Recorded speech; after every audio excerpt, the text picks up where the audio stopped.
Good evening. My name is Josh Bassages, and I'm the director and CEO of the Royal Ontario Museum.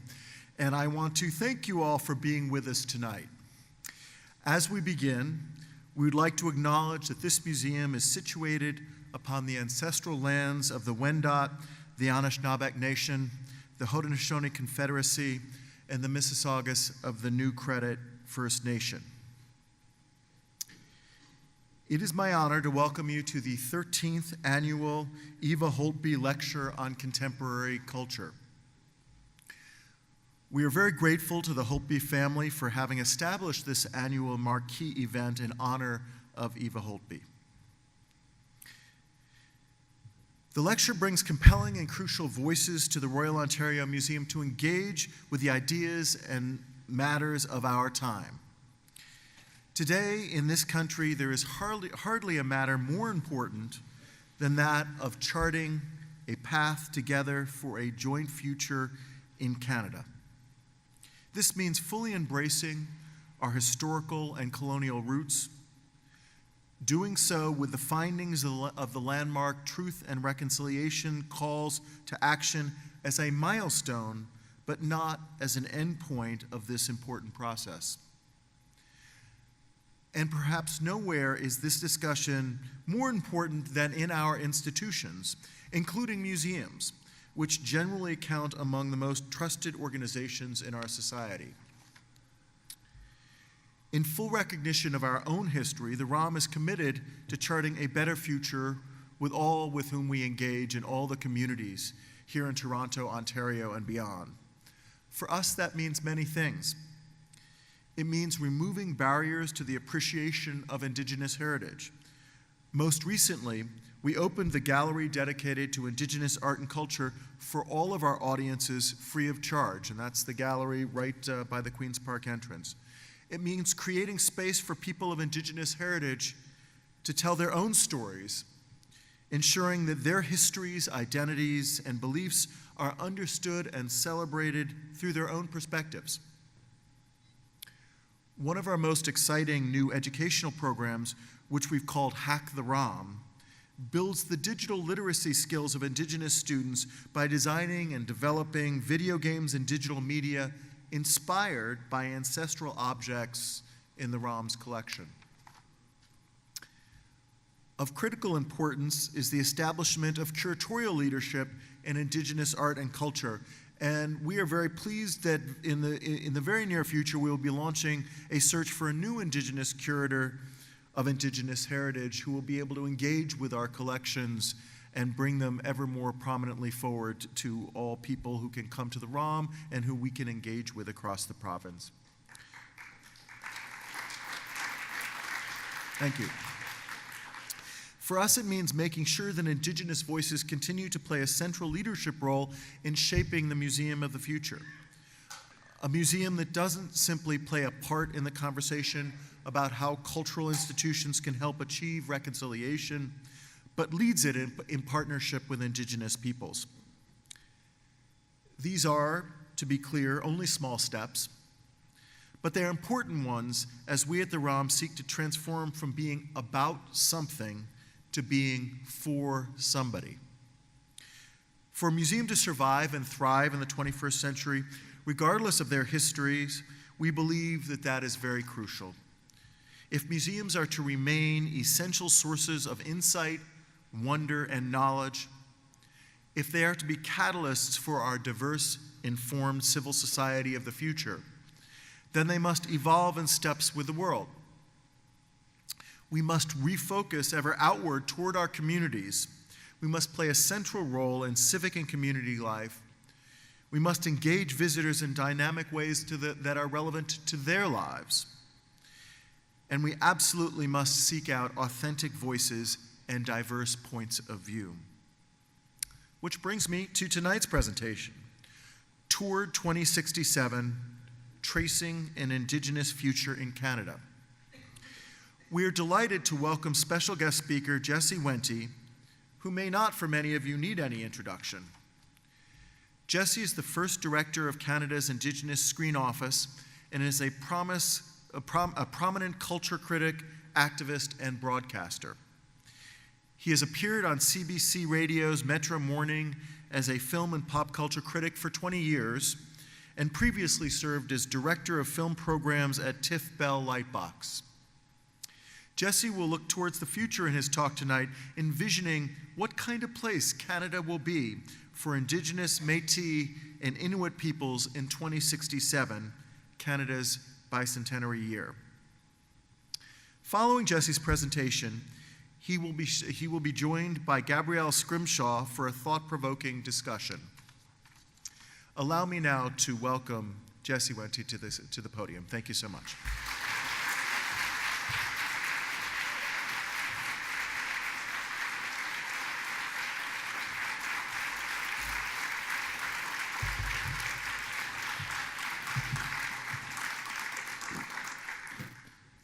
Wow.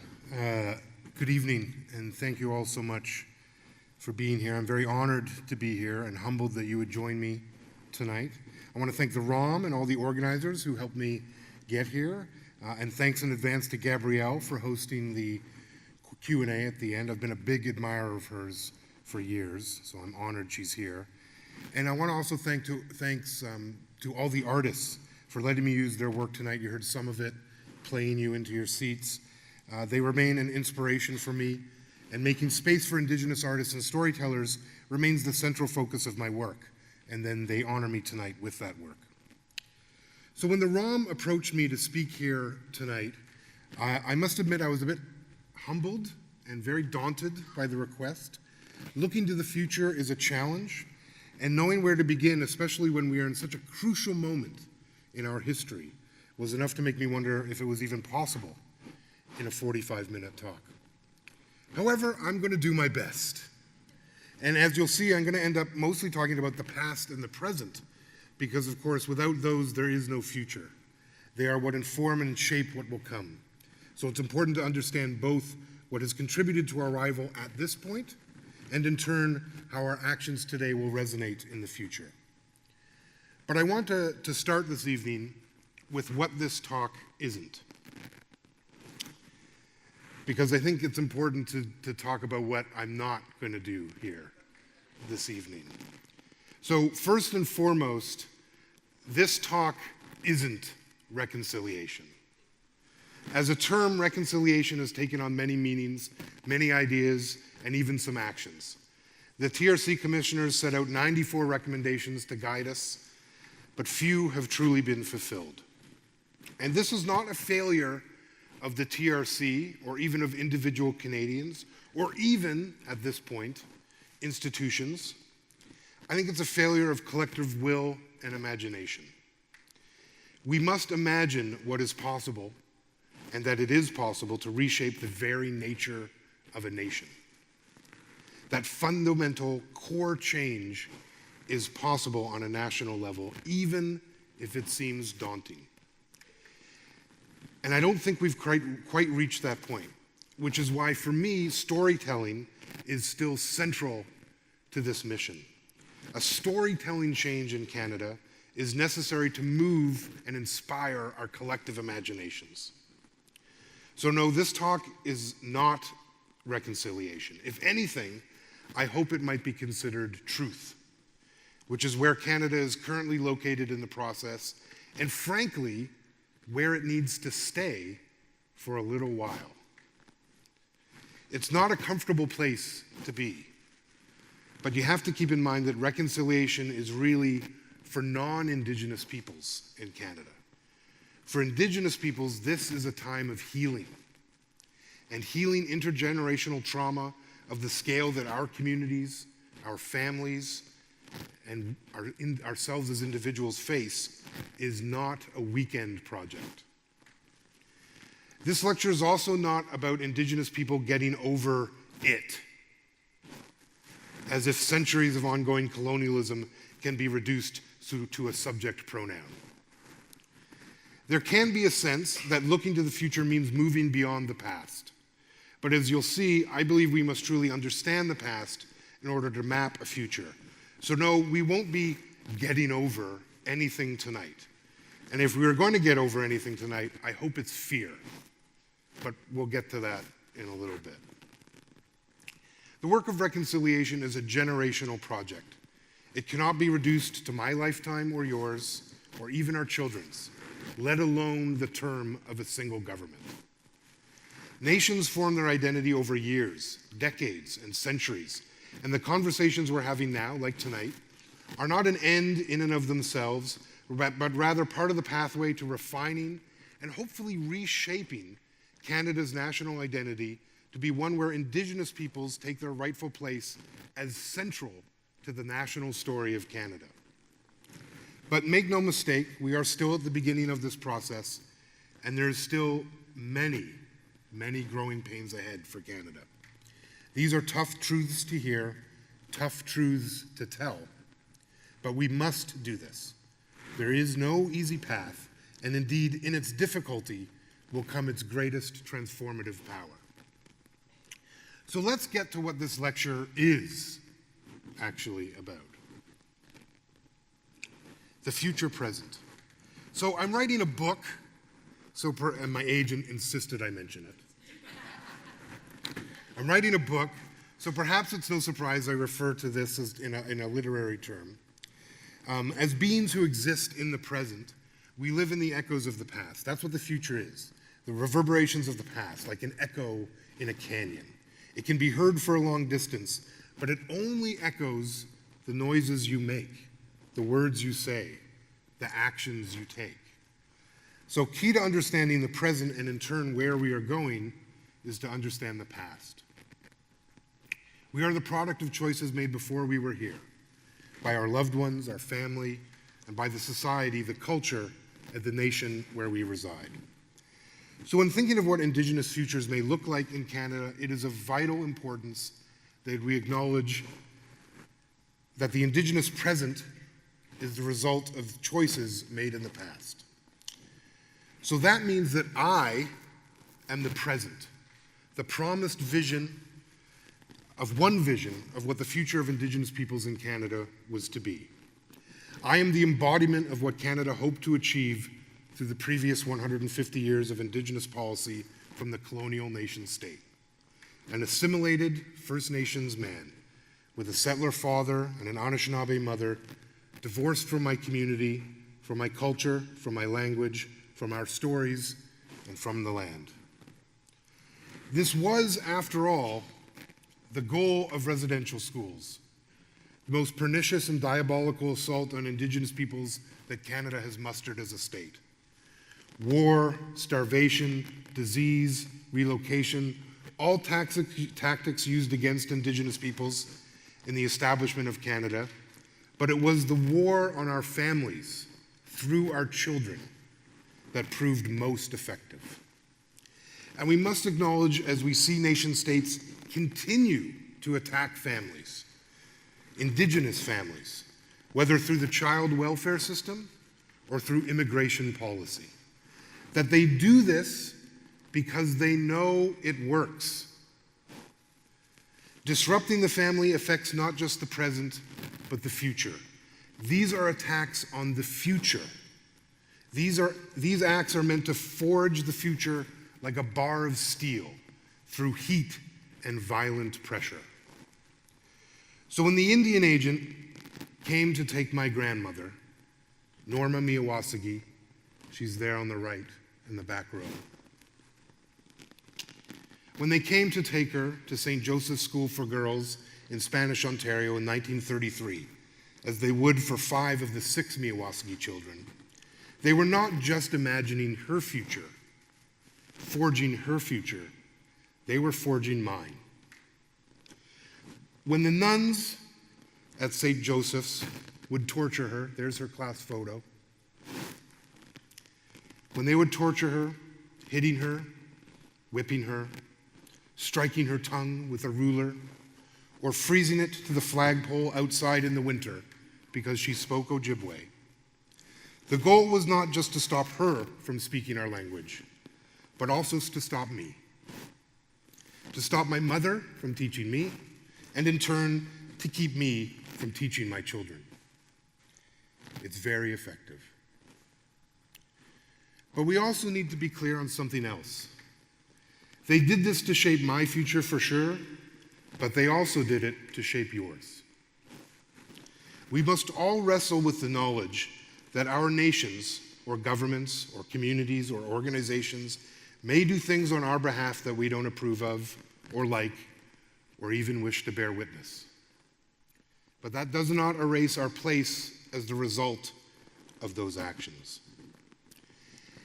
And indeed, what Canada is truly reconciling is that people suffered, that people are still suffering, so that others may be comfortable, so that others could speak their native language on lands where it is foreign. And that's where the discomfort comes from. You know, that children suffered and died so that Canada could be. And that children are still suffering and still dying so that Canada can remain. For the imagined future of Canada was one without Indigenous peoples. We were meant to be absent, disappeared, our past and present wiped away, so that we may be invisible in Canada's future. And when I see these photos of my grandmother, there she is on the bridge in Serpent River with her brother Leonard. They're both gone, but the bridge is still there. When I see these photos and when I hear her voice, as I do tonight, I am reminded that they suffered, they died, so that I may be here. And so that I may be here in the way that I am, in a foreign language, my hair cut short. For when it was long, it attracted more police than it did spirits. So that I may be here specifically talking to you as I am tonight,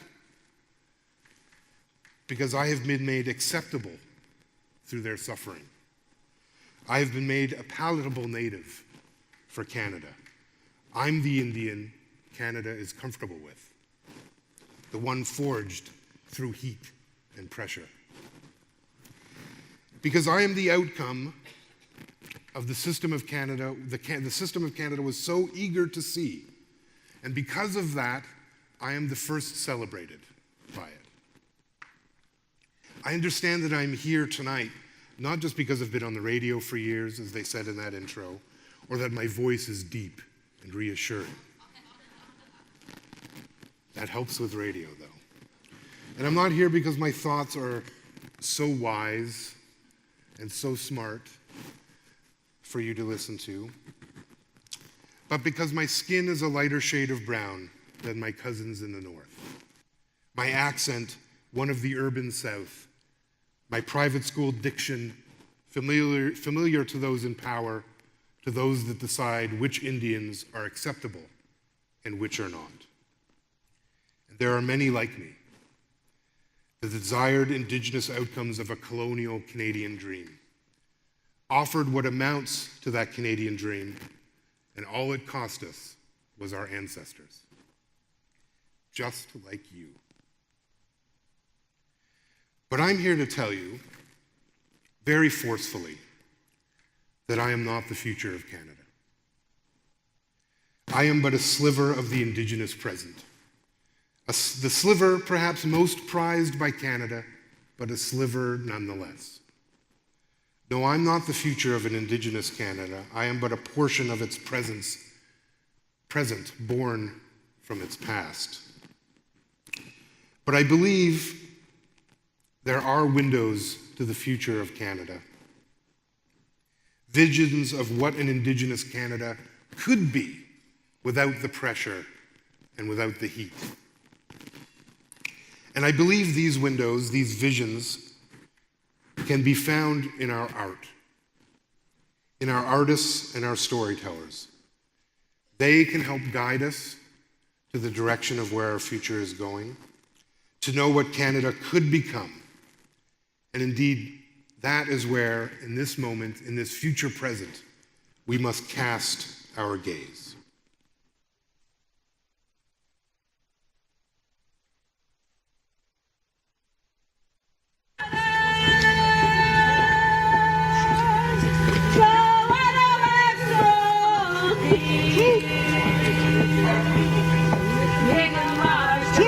We're gonna do it all. We're gonna do this.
weird, skit-comic.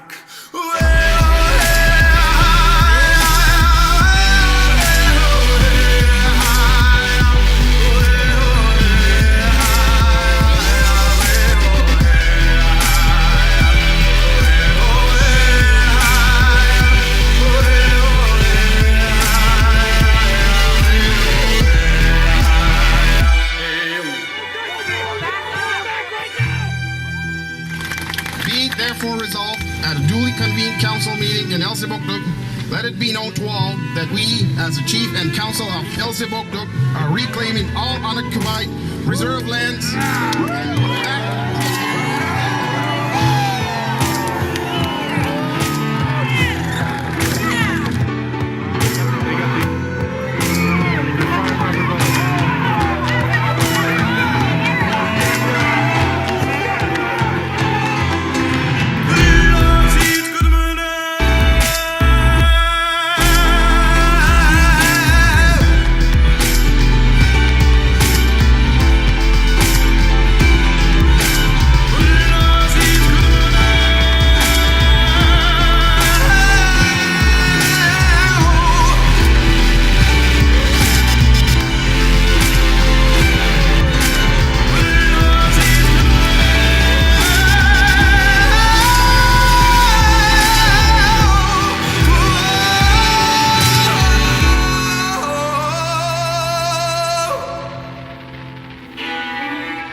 So what vision of the future do artists like Jeremy Dutcher show us?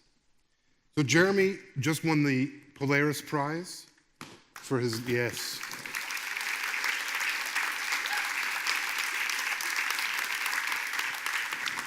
As you heard, he blends opera and classical music with indigenous stories sung in his language, which is only spoken by about 100 people currently.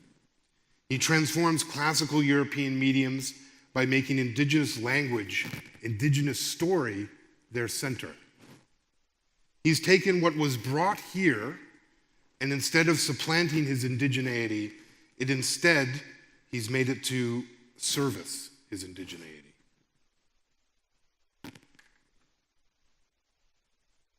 Oops, too fast. A Tribe Called Red turned traditional powwow music into dubstep electronic music, remaking indigenous drum sounds for the new age, for the future.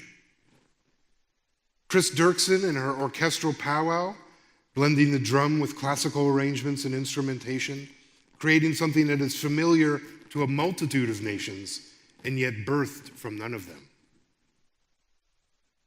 Kent Monkman recreates European masterworks but inserts indigenous presence into them, challenging notions of colonial erasure, of art history, of gender. His latest series is inspired by the work of Goya. Again, repurposing the culture brought to these lands, but subverting the colonial gaze, providing a venue for indigenous voice among European masters.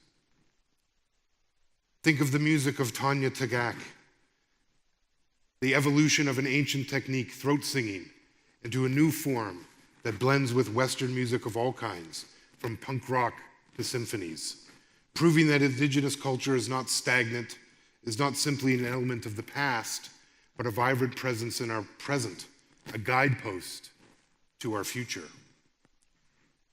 Barry Ace, who beads not with colored glass circles, but with transistors and circuits, the connective string of modern communication, beating itself already an example for Indigenous people of something brought here that we transformed into something of here, taking what some see as inconsequential into something of value and cultural meaning and significance. And of course for me, there's the movies, themselves an expression of Indigenous futures in their reliance of technology and the use of that technology to tell our own stories, our own way. Whether it's Zacharias Canuck working in Igloolik to capture old stories in the most modern of ways, or Jeff Barnaby subverting genre to find their intersections with Indigenous existence.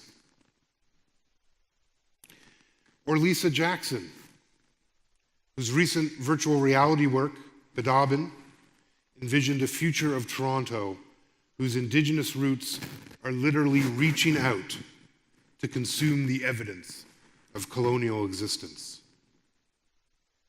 Artists naturally push our culture, and contemporary Indigenous artists are showing us a pathway that can be applied beyond their own individual practices, that could find itself beyond the arts world. There's a vision beyond the arts that we can look to, as the arts are a physical expression of future building. And to do this, we must also first and in fact look back to when our ancestors had a very different vision of what Canada could be. We should look back to when our relationship was new and full of promise, before it was damaged by promises broken, before it was disrupted by notions of racial supremacy and the violent oppression used to enforce them.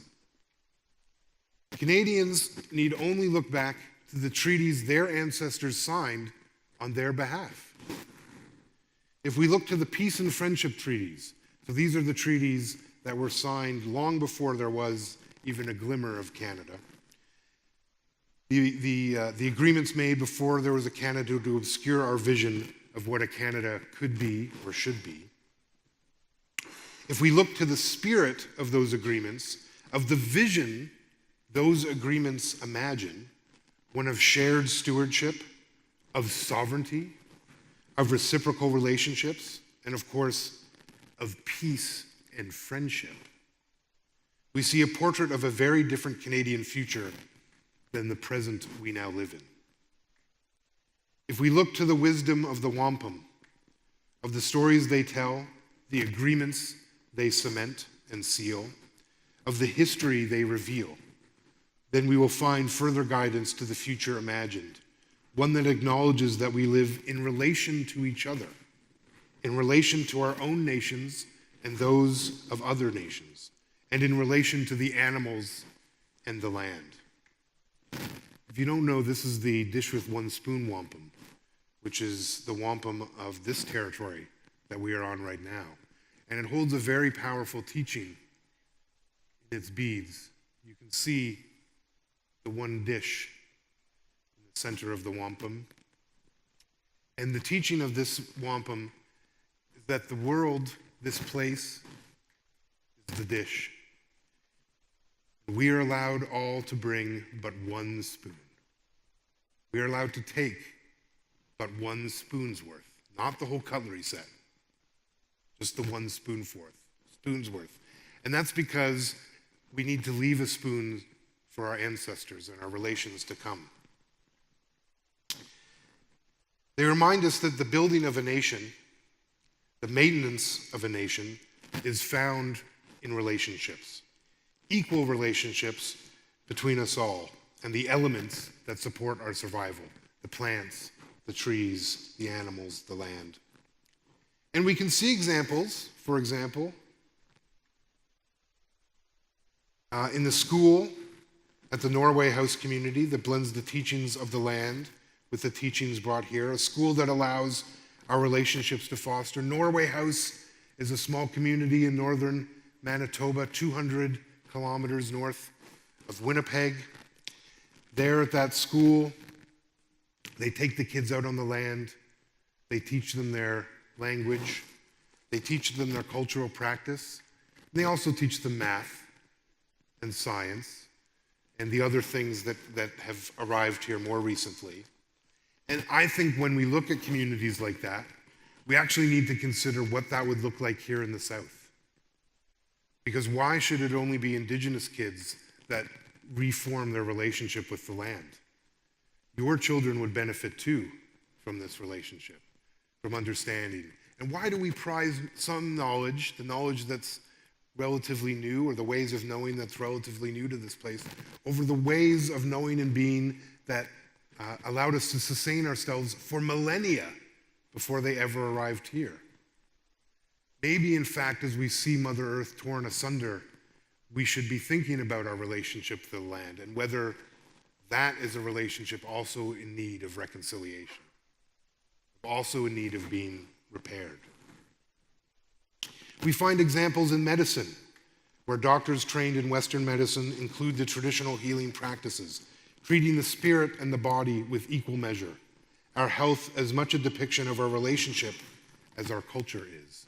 There's several of these places you can find. There's actually one just on Six Nations, which is not far from where we sit here today, where when you go to visit the doctor, they will also have a traditional healer there for you to treat you in your complete self, not just your physical body, but also your mind and your spirit, the three parts of us that exist.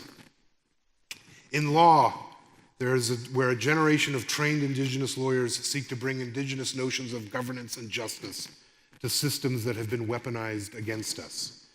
You know, there's more Indigenous lawyers now than at any other point in the history. And you know what the majority of them do is they fight your government in court. Did you know that the government of Canada spends more money fighting Indigenous peoples in courts than it does delivering services to us?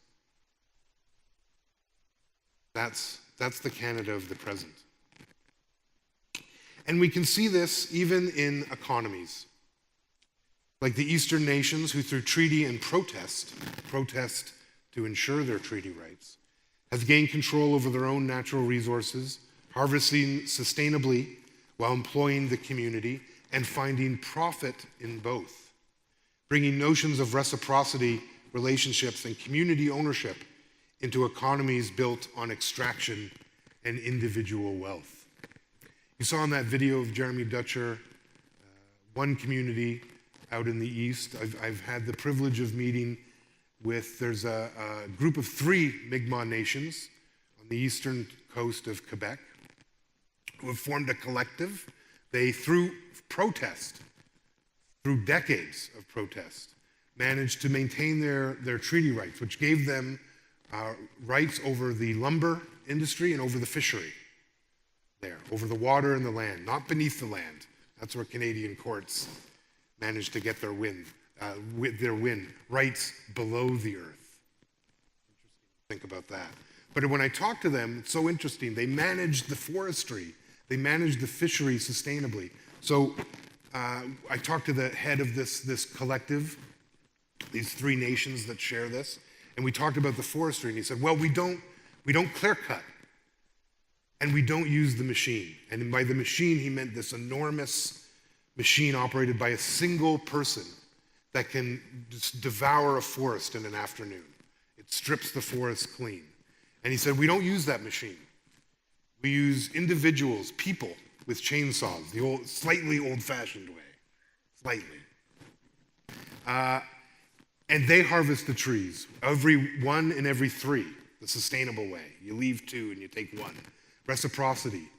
A big belief in our communities is you never take more than you leave, and you never take more than you need.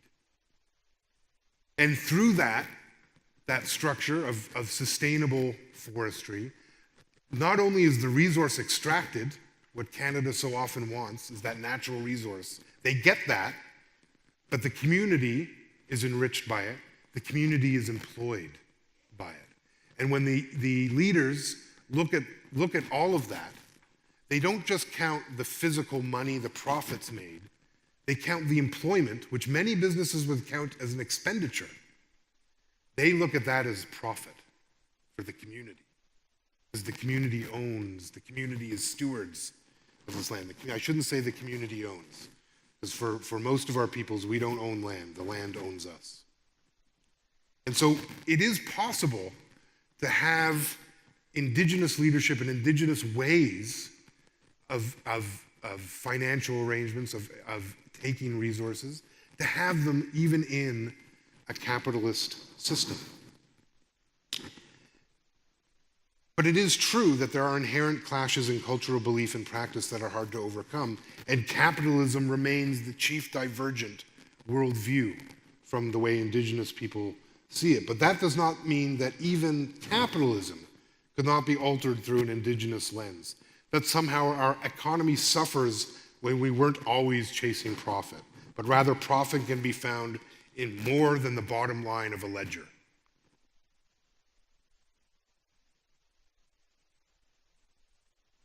So what must we do to build an Indigenous future for Canada? There's the 4 sacred medicines. I carry tobacco in my pocket. It helps me when I give these talks. And there's a shot in Norway House. Not a great shot, but a shot nonetheless up north. You can see a great documentary by Aoni Sabomsawin all about Norway House, if you'd like. So what must we do? What must we do? We must not stop. While talking like this is not an end, it is a means. And this cannot stop here tonight or next week or next year. We owe it to our children to never stop. In no small part, so that they may see that this will be part of their inheritance. That this is something that they will also have to do. That Canada is a project that they inherit. And that transforming it is their right as well. We need to normalize a new vision for Canada by never forgetting the past that has been obscured. We do this through education first, through storytelling second, and through policy third. In all of these, Canada must embrace its Indigenous nature. For indigeneity is inseparable from Canada itself. And I wish this is the vision of Canada I had been taught in schools, that there simply is no Canada without Indigenous peoples. None. And there is no future for Canada without us either. It's high time we accept this and begin to behave accordingly.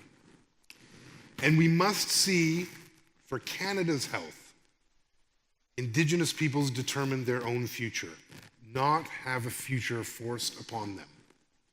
For in that sovereignty lies the key to Canada's true identity, the future envisioned in the treaties our ancestors made for us. Only then can Canada truly be Canada. Our future is ours to determine. And I think that's, I get the privilege of doing these sorts of talks, not quite in a fancy place with a dinosaur. That's awesome.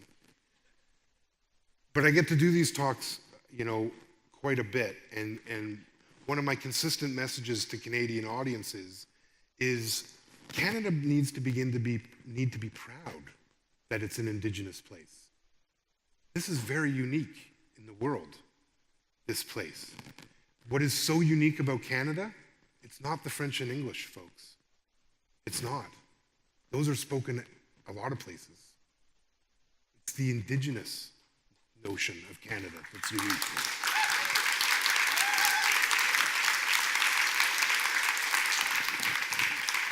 And I think Canadians should be proud of that.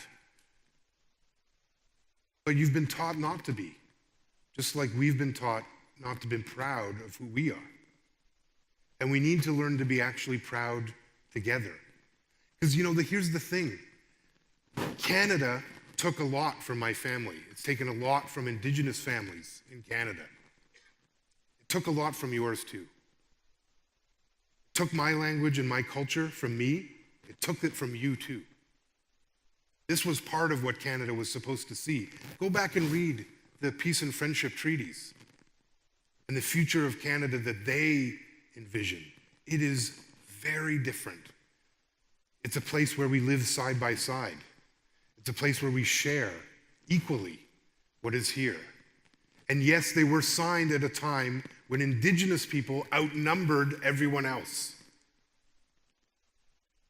So keep in mind that it was peace and friendship sought by your ancestors from mine, so that we may share together.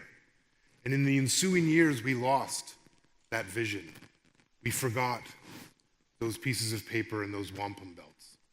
And if we actually want to know what our future looks like, we need to go back to look at the future that was imagined for us and correct what has taken us off course in that time. And I certainly hope that you'll join me in helping to build that future by making the changes necessary here in the present. I trust in the trust our ancestors showed us to do this. I trust in the land and the animals that support us, for we are the weakest of them all. So we owe them an incredible debt, and we need to get back to speaking to them with respect and honor, because they don't hear us anymore. They need to hear us again so that we may live in balance with them. And I trust our future relations, those which we have not met and that we may never meet. I trust in them to find guidance in the actions that we will take now, just like we should find guidance in the actions they took when we first met. Let's light them a path to the future of Canada. Miigwech, miigwech, chi miigwech for listening.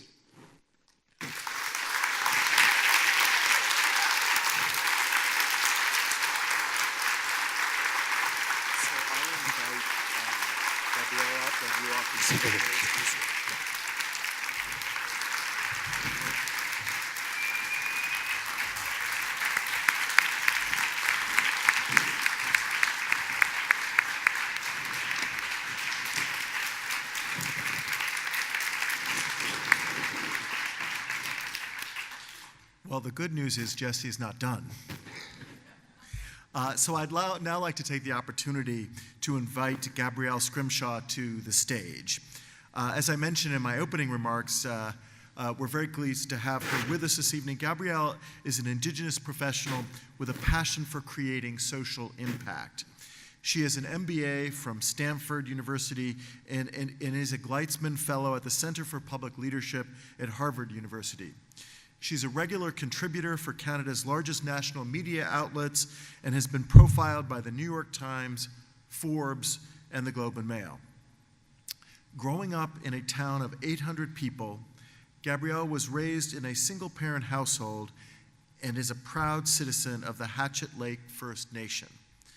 A first-generation student, she was named one of 3 young Aboriginal Canadians to watch by the Huffington Post. Gabrielle is the co-founder of the Aboriginal Professional Association of Canada, a nonprofit organization now considered a global thought leader in Indigenous leadership. Please join me in welcoming Gabrielle to the stage as she leads a thought-provoking discussion with Jesse.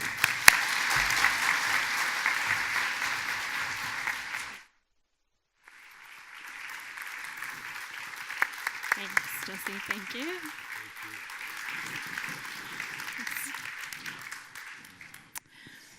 Ani Bojo, Glani Desi Gabrielle Houchet. It's an honor to be with you here this evening, and it's a particular honor for me to share the stage with you, Jesse.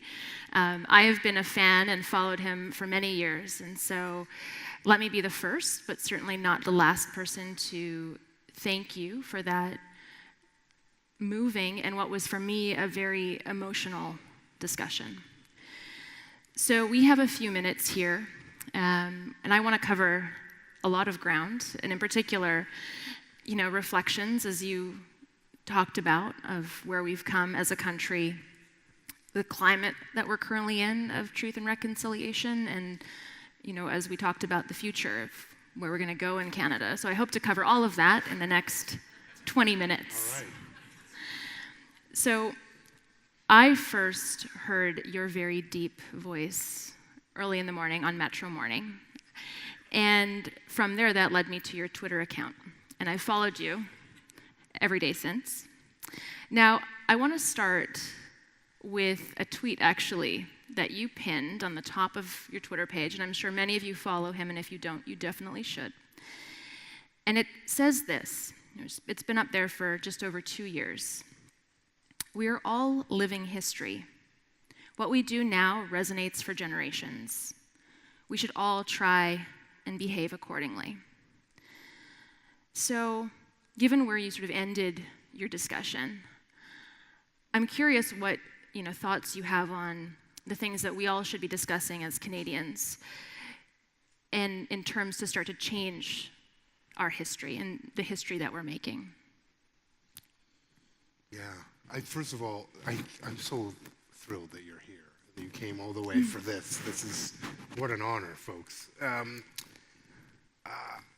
That quote is meant as much a reminder for myself as anyone else, that, there's a story in Anishinaabe about the seventh fire, the generation of the seventh fire, and 7 generations.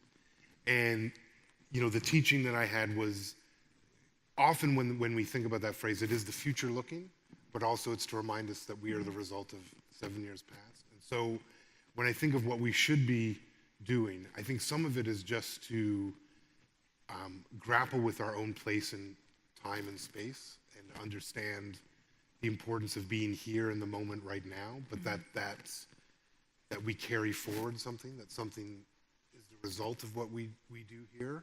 And so, and I hope that we should be making better choices. I worry that so much of the culture is about what's happening, is about right now, is about instant gratification. I mean, it's funny you see that on Twitter, an engine of instant gratification. And I think, in the technology and the way our culture's advanced has generally been around making things more convenient and easy on us in the moment. Be damned sort of what happens down the road. And I think that's, I don't think that's what our ancestors, the way they thought about the world. Certainly not my newer understandings of how we see time and place and those sorts of things. But also I think it's self-defeating for cultures and societies to actually think that way. I think we endanger ourselves when we don't consider what the future actually holds and begin to shape that in the present. So I think Canadians need to, I think there's a couple key things, and I talked about it a bit, which is, we have to be very honest, right? Is that the story of Canada is a myth, the one we were all taught. Just like every other nation's creation myth is exactly that, a myth. And that for a lot of Canadians, we weren't taught these things. And it's hard to reconcile things that you never even knew. The most common phrase I hear from Canadians all across Canada is, I didn't know. I didn't know these things. So we need to know, but I also think it's important to remind people that ignorance is an excuse only once. That you can use it once and it's over, and I think Canada might be out of using that as an excuse. So I think first of all, Canadians need to actually go back. We need to start teaching more foundational about what truly has happened here, the relationship that we actually started with. I'm sure like me, when you went to school, I learned more about the Treaty of Utrecht than I did the treaty my own people signed, the Robinson-Huron Treaty that was signed in 1850 that, was the treaty for a huge portion of what is Ontario, a treaty that without it, Canada doesn't exist as Canada. And yet that never came up in any Canadian history class. And so that is the baseline of where we need to start. And then I think we need to start being way more open with the ideas that, all of this is way less permanent than we tend to invest into it. And that we should actually take solace in that these things aren't permanent. That they're not written in stone, that they're can be changed. Nothing in nationhood is immutable. You can change, And that Canada, if we actually went back and learned our history, there's a couple things that would become very apparent right away. The first being that Canada as a nation is a baby, like an infant. I'm not sure it's potty trained, to be honest, at this point. And again, part of that's just knowing that, like, indigenous nations were here for Anishinaabe people for 15,000 years. So the Canada 150 or Canada, pick your number, is cute, but it's cute like a baby, it's an infant. But that we should also, I talked about not being afraid. We should not be afraid to allow that baby to grow and begin to walk and to mature, and that we're just as capable of guiding that maturity, that process of going into adolescence and becoming a grown-up, as our ancestors were in birthing the baby in the first place. That we're no less than them. We're the same as them. We're humans existing here and now, just as they were humans existing there and then. Mm-hmm. And they didn't think it was too daunting to start a country. We should not think it's too daunting to change one. Mm-hmm.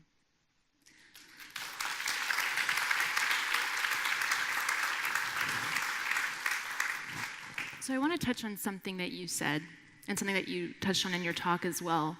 If you and I up here are a result of a colonial system, if everyone in this room arguably is a result of a colonial educational system, then holding that mirror up to ourselves and living in that space of truth, as you put it, is really uncomfortable work, and work that many people would rather not do. Something that I've heard a lot is, why don't we just get over it? Why can't we all just get along? So I'm curious what you would say, to that idea. That we just get over it? Why can't we all just get along? Why does one community or conversation need to kind of dominate the Canadian psyche? Well, I think we have to acknowledge that's intended. That this was designed. I think we cede too much to chance, and instead of saying, no, this is how these things were designed to work. So, and no matter what, pick your system in Canada, the educational system, the legal system,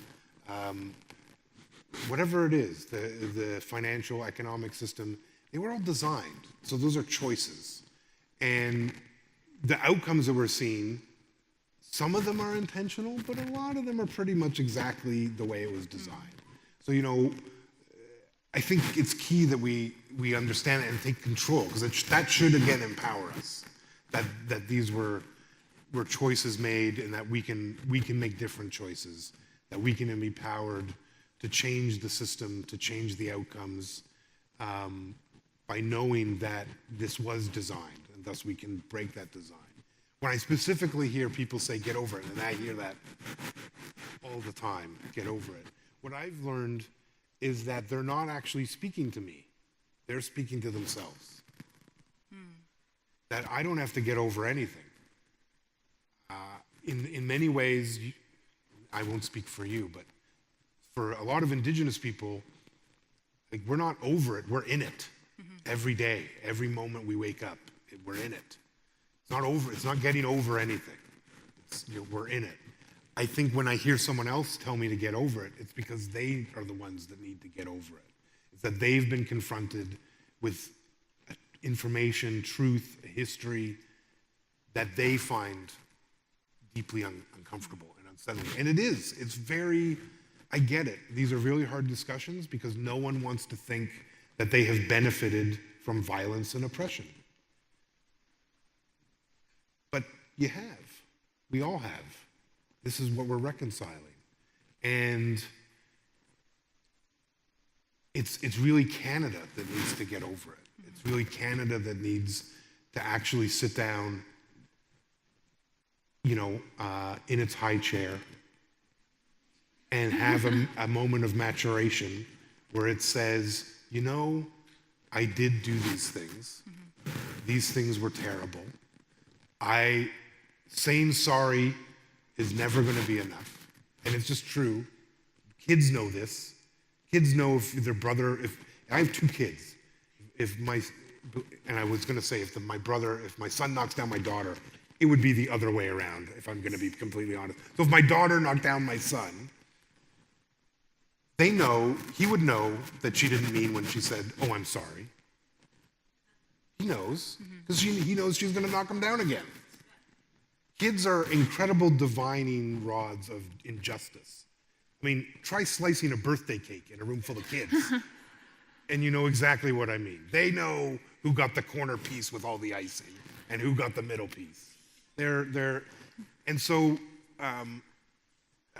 I think when I hear those things, you know, and Murray Sinclair said it, you know, addressed this issue as well. To me, that's a reflection. They're projecting themselves onto us because we don't need to get over anything. We're in it, and we're going to be in it, and we're going to stay in it.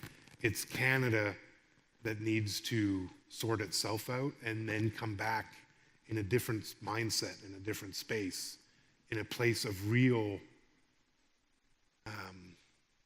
empathy and a real understanding, and want to reform. You know, we hear a lot about nation-to-nation relationships. And the reality is that's not what they really want at the moment. They don't really want a nation-to-nation relationship. They want a nation-to-municipality relationship. They still want to govern us. And what we need to remind them is that isn't their actual choice to make for us. That's not what the treaty, go read the Huron-Robinson Treaty. It doesn't say that. It doesn't say that in the words. And so I think we need to let Canada sort of sort itself out a little bit while we heal. And I think Canada should honor that, that we need to heal, and we may need to heal for generations. This is not stuff that goes away very easily. And they need to work on themselves, to grow a little bit, maybe get a little, you know, those first uneasy steps of childhood, so that when they're ready, we can actually run together. You know, that the small steps are what allow great leaps. So we need Canada to start taking some small steps and stop imagining that it's on us to do it for you. It isn't. It is not. Like, it's nice to be here. It's nice for us to be here and to do this, but it really isn't our job to do that. Do you believe or do you think that non-Indigenous Canadians have a role in the healing process? Yeah, I do. I mean, I think they need to provide space, and they need to start, you know, I think fundamentally, you know, the biggest challenge with healing and reconciliation and all of this is that the end game is murky at best at this moment in terms of what that actually looks like. But I think what Canada has to get comfortable with is it doesn't get to decide what it looks like. And that's a challenge for nations to let that go. And for Canadians to get a little bit comfortable and far less afraid that what it is going to end up looking like will somehow challenge their existence here. It isn't. Like, this is the thing. No one is getting on a boat and shipping anyone home. None of that is happening. No one's moving into your spare bedroom. Like, my cousins aren't coming down to occupy anything. That's not what's going to happen. What I think should happen is that we start to share way more equitably, that we start to live by the agreements our ancestors signed and expected us to honor on their behalf. They expected it. Why did they sign it if they didn't think we would honor it? And move forward. So I think Canadians need to provide the space, but also be ready that the space may not come back to them. And that includes the land. You know, we talk about it. I think for many Indigenous people, we skirt around it because it makes a lot of non-Indigenous people comfortable. But the real fact is there is no reconciliation without land. So,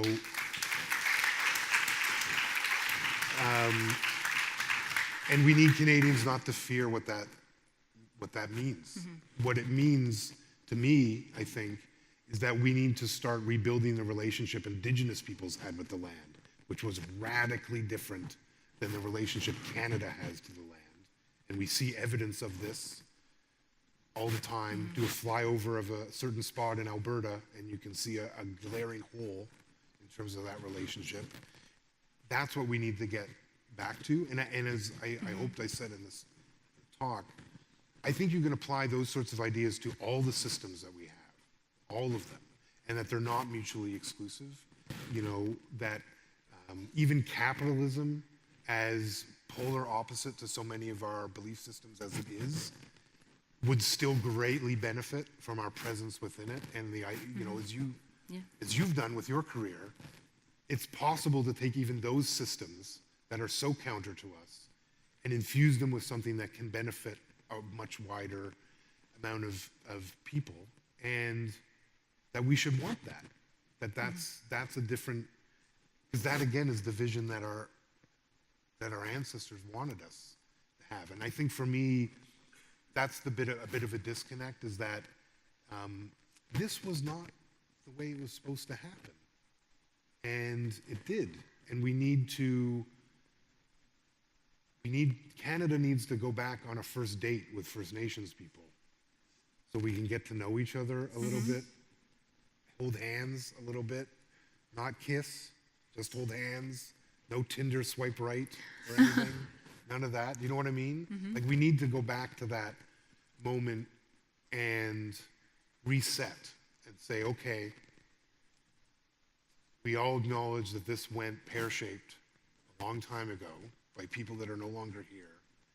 How do we get back to what was envisioned? Because when I read those treaties, I see a beautiful place. I see a place that I see reflected in the artwork I showed. I see a place where there's both, that it coexists at the same time, that one is not above the other, that we're sharing the same space at the same time, and we're not in conflict. And I think we need to embrace that. And as I said at the beginning, Canada, you know, this is an Indigenous place. This is Turtle Island. It will never not be Turtle Island. So Canada needs to maybe grow comfortable with that fact and actually learn that that's a real strength for Canada. That's where Canada will be its greatest, is when it finally realizes that we are inseparable from it. That the whole point of the peace and friendship treaties was that those early newcomers were gonna die here. Go back and read the stories. They were. We helped, because we saw a vision of what could be. Let's get back to that relationship, not of everyone dying, but back to the relationship of reciprocity, of sharing. Because our ancestors, meaning our First Nations ancestors, they looked and they knew this land was incredible. They knew this land could sustain everyone. They knew that. That's why they were not threatened by this. And we should get back to knowing that, and that it's, I'm not free until my brother is free and my sister is free, and Canadians aren't free until I am, and my people are. Until we get to that point, we're always going to be talking a little bit at cross purposes.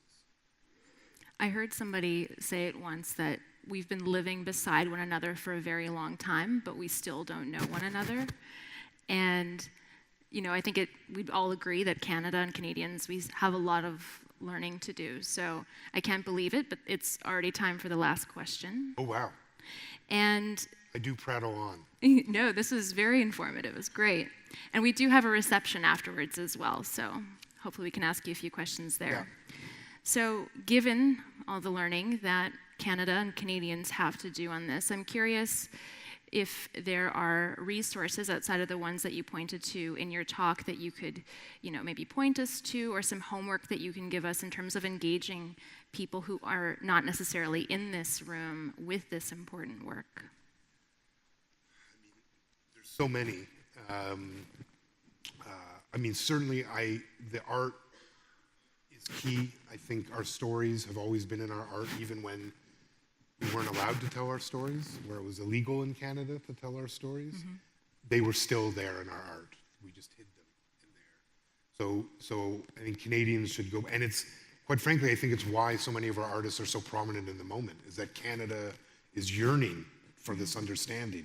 And they're finding it right now anyway in arts, because it's harder to infuse that in educational systems and legal systems and economies and all of those other systems. Those take a little bit longer. Art, you just have to find some good artists and you're off to the races.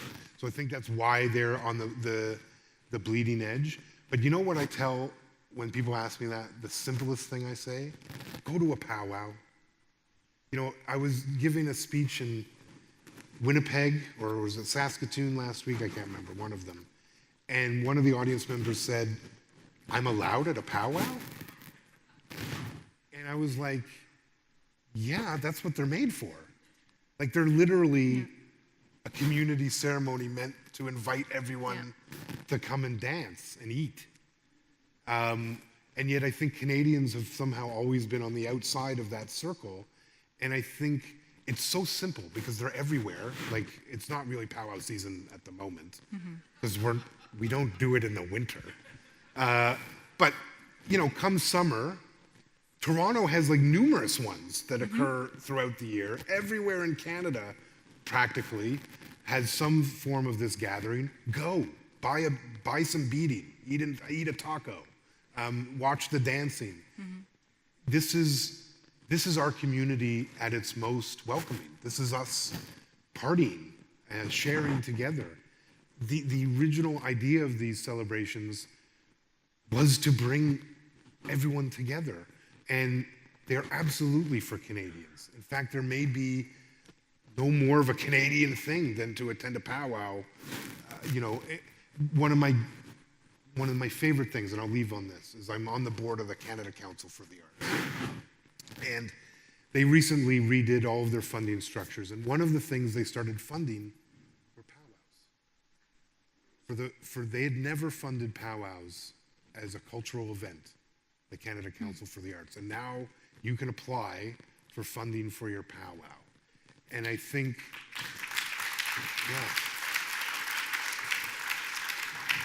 and I just think that it's such a small, like, it seems inconsequential almost, because you and I have probably attended 1,000 powwows in our life. But what I realize is when I'm standing there, not enough people are there, that not all the people that should come to this celebration should come. And so, you know, I could tell you to read the TRC, to watch some movies, read Arthur Manuel's book, read any of the books. They're all so great, so many of them. But I can tell you the simplest thing ever. Go to a party called a powwow, enjoy yourself, and then go back the next year and bring, you know what? Bring someone who hasn't been with you the next time you go. And do that every year. And soon we'll all be at the same powwow. And that would be awesome. I love that.